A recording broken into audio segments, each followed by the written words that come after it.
بسم اللہ الرحمن الرحیم۔ السلام علیکم دوستو، میری آج کی ویڈیو کا موضوع ہے شرح زندگی پر کامیابی کا سفر۔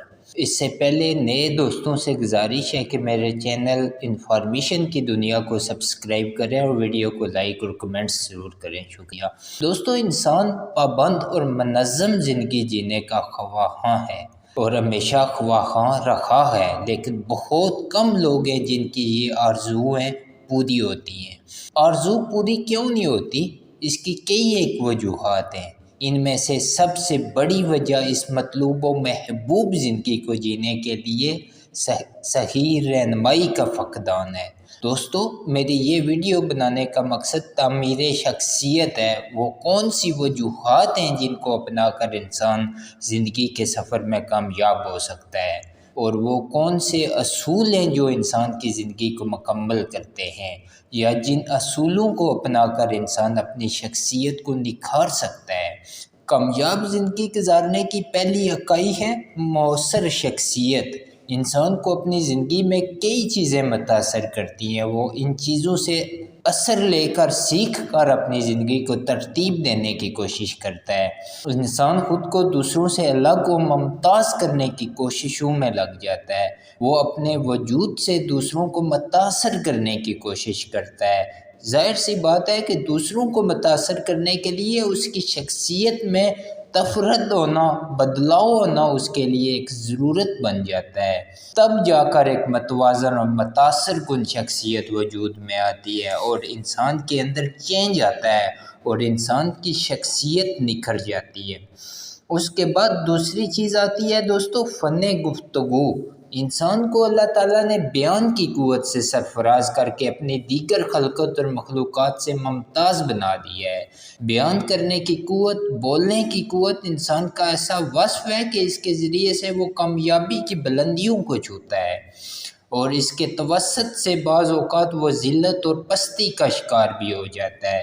دوستو، گفتگو کے اس فن کو سیکھنا اور اس کی باریکیوں کا سمجھنا کسی بھی کامیاب انسان کے لیے انتہائی ضروری ہے۔ انسان مختلف مواقع میں مختلف نوعیتوں کی گفتگویں کرتا ہے، مختلف انداز گفتگو اپناتا ہے۔ ظاہر ہے کہ دفتری اوقات اور گھریلو اوقات میں کی جانے والی گفتگو میں فرق ہونا چاہیے۔ چھوٹوں کے ساتھ کی جانے والی گفتگو کی نوعیت اور ہوتی ہے، بڑوں کے ساتھ کی جانے والی گفتگو کی نوعیت اور ہے۔ چنانچہ انسان کے لیے فن گفتگو میں مہارت حاصل کرنا ناگزیر بن چکا ہے۔ آج کل تو سائنس اور ٹیکنالوجی کا زمانہ ہے، اور روز بروز نئے انداز گفتگو متعارف ہوتے جا رہے ہیں۔ انسان کو یہ سب چیزیں سیکھنا مطلوب ہوتی ہیں۔ اجتماعی اور دفتری زندگی کو دیکھا جائے تو انسان اور اجتماعیت دونوں آپس میں لازم و ملزوم ہیں۔ انسان اجتماعیت کے بغیر زندہ نہیں رہ سکتا۔ ہر معاشرے اور ملک میں اجتماعیت کے الگ الگ قانون ہیں۔ اس کے علاوہ دوستو، زندگی میں کامیابی کا اگلا اصول وقت کی اہمیت بھی ہوتا ہے۔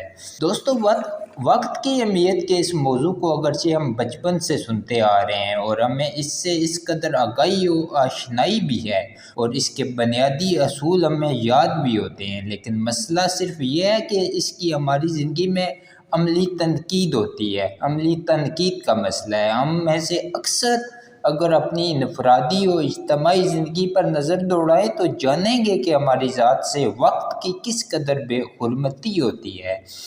تضییع اوقات، ٹال مٹول، سستی، کاہلی اور لالچ اور ایسے درجنوں نفسیاتی امراض اور مسائل ہماری زندگی کا حصہ بن گئے ہیں۔ نتیجتاً ہماری زندگی کامیابی کی شاہراہ سے کوسوں میل دور ہے، اور ہماری زندگی کا سفر ڈگمگا رہا ہے۔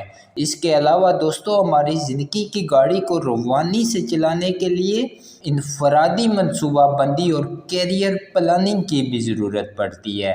ماہرین نے پلاننگ کو کسی بھی عمل کی ریڑھ کی ہڈی قرار دیا ہے۔ یوں تو ہم دوستو اپنے ہر کام اور عمل کے لیے پلاننگ کرتے ہی ہیں، لیکن سوال یہ ہے کہ اس پلاننگ کو ترتیب دینے کے لیے صحیح طریقہ کون سا ہے؟ آیا یہ پلاننگ برائے پلاننگ ہے یا اسے کافی غور و خوض اور سائنسی و منطقی اصولوں کو مد نظر رکھ کر ترتیب دیا گیا ہے؟ جیسا کہ عرض کیا جا چکا ہے اوپر، دوستو انسان پلاننگ تو کرتا ہے، لیکن کیا یہ پلاننگ انسان کے ذوق و شوق اور اس کی صلاحیتوں کے عین مطابق ہوتی ہے، یا پھر چند معاشرتی عناصر اور دباؤ سے متاثر ہو کر اسے مرتب کیا جاتا ہے؟ انسان کو زندگی میں معاش کمانا پڑتا ہے، اس کے لیے وہ کوئی پیشہ اختیار کرتا ہے۔ اس پیشے کو اختیار کرنے کے لیے اور احسن طریقے سے چلانے کے لیے پلاننگ ناگزیر ہوتی ہے، اور انسان کو مستقبل کے لیے راہیں خود متعین کرنی پڑتی ہے۔ ویڈیو کے آخر میں دوستوں میں بتاتا چلوں، شاہراہ زندگی پر کامیابی کا سفر طے کرنے کے لیے ایک انتہائی اہم چیز حوصلہ افزائی بھی ہوتی ہے۔ اگر زندگی کے سفر میں کسی شخص کی ٹھیک طریقے سے حوصلہ افزائی نہ کی جائے تو اس کا سفر رک جاتا ہے۔ دوستوں میں اس کی ایک مثال دینا چاہتا ہوں۔ ایک شخص ہاتھی کو ٹرک پہ چڑھا رہا تھا۔ ہاتھی کے اگلے پاؤں ٹرک کے اندر تھے، لیکن ہاتھی کا وزن بہت زیادہ تھا، وہ بہت مشکل سے ٹرک کے اوپر جا سکتا تھا۔